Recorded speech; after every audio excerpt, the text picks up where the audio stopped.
He's suffered fourth-degree burns, over 80% of his body. If he survives, he'll be paralyzed from the waist down, confined to a wheelchair.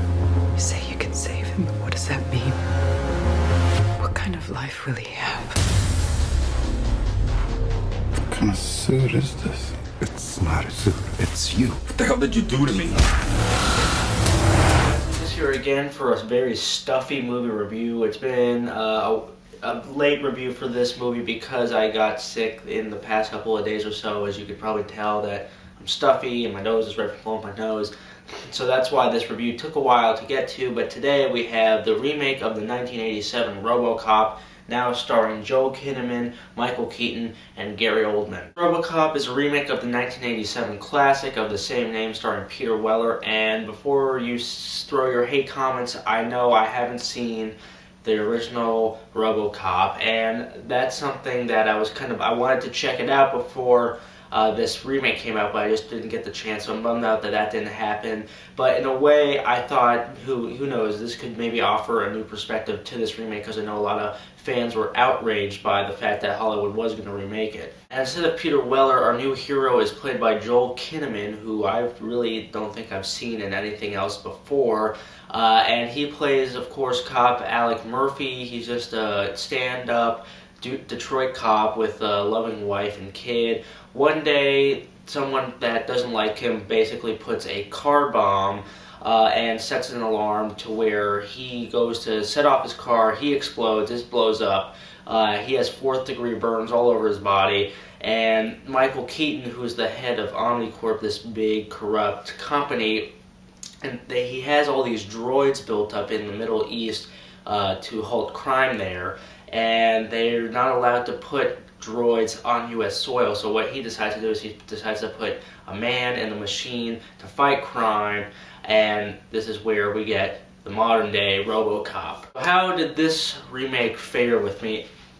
It's just kind of okay. It's not bad, and this is coming from someone that hasn't seen the original, and while I was watching this movie, all I could think was like, wow, I really want to watch the original after watching this. For me, the problem is mainly with this movie is that the lead, Joel Kinnaman, just is very flat and kind of bland as Robocop or Alex Murphy, because you get a little bit of him as a cop before, he gets blown to bits.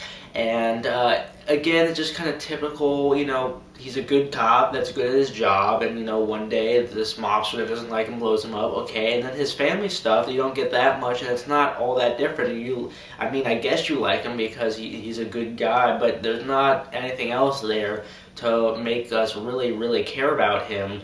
And his death isn't all as graphic as it was nearly in the original, so there's not that either. He is solid once he is in the suit. He moves well, and he is believable in the action scenes, but that's because he's not talking that much, and he just seems very one-note throughout the whole thing. That being said, the supporting cast of this movie is really solid. Michael Keaton is fine as the villain of this movie, as the head of Omnicorp, and he seems like he's having a good time. It's just that he seems kind of underused in the scenes that they have him in. It's just like his typical, villain, who I did not know was in the movie, but was a nice surprise, was Jay Baruchel, who was like one of the head advertisers for Michael Keaton's company. I thought was kind of fun, again, underused, but he was the one that kind of provided some of the more comedic moments in the film, and I thought he was a nice surprise. But by far the best and my favorite in this movie was Gary Oldman as the scientist doctor that basically creates Robocop. There was a lot of development with him. I felt like he was the most well-developed character, probably even better than Robocop himself. And of course it's Gary Oldman, so he's great in the movie, and a lot of my favorite parts were with him. There are action scenes in the movie. They are pretty well shot, except for one shootout really early in the movie that was way too shaky cam. The rest are really well shot. There's one really exciting scene in the middle of the movie and near the end that I thought was really well done, and there's a cool training montage, or not montage, but there's a cool training scene that I thought was also well shot. So when the action's there, it's pretty cool, and it's cool to see RoboCop, just blowing away bad guys, but I didn't really care about RoboCop as much as I was just thought it was cool that a guy in a robot suit was blowing stuff up. The movie, again, with the action, there is some cool suspense moments in there where they're near the climax of the movie. There's a few set pieces that I thought had some suspense and got me into it. Unfortunately, those were kind of came too late, and they were few and far between. The movie tries to make you care about the main character, and it tries to make you care about him through his family too, because, you know, Abby Cornish plays his wife, and you have his kid. And unfortunately, what should be interesting with the family, and, you know, how the family's going to react after, you know, Robocop transforms into Robocop, it wasn't that interesting. Whenever they had the family stuff, I was like, you know what, just get back to him kicking ass, because they don't do a good job of just making us care for these characters. And it's not an interesting dynamic because they don't really say anything too interesting. The script here, dialogue-wise, is not very good, and there's nothing that they don't develop anything long enough to where you can really care about anything. I haven't seen the original all the way through, but I have seen parts. What that film has that this film doesn't is two main things. One, more witty social satire, and two, just an extreme amount of fun. Even though Robocop the original had some funny satiric messages about America, a lot of people will still consider it just a really fun action movie. And this one, there's very little humor in it. It takes itself really seriously, and there was many times I was like, what is this film missing? And I was like, oh yeah, like, just have some fun. That sounds like I'm probably bashing this movie. It's really not bad, it's just not all that interesting. It has some promise in certain things, and it does try to do things differently, which I definitely applaud that, because it's not a shot-for-shot remake at all. They take a lot of risks. Unfortunately, they either don't work or just not very interesting, and we have a Robocop that's just not a very interesting person, unfortunately, and that's when you don't really care about your main hero that much.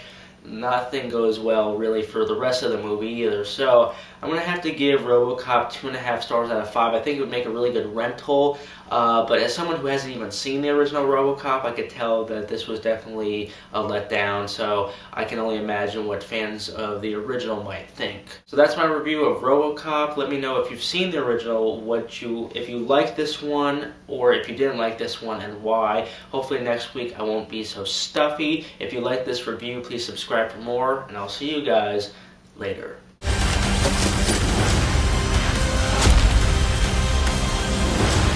Somehow, he's overriding the system's priorities. The human element will always be present. Compassion, fear, instinct, they will always interfere with the system.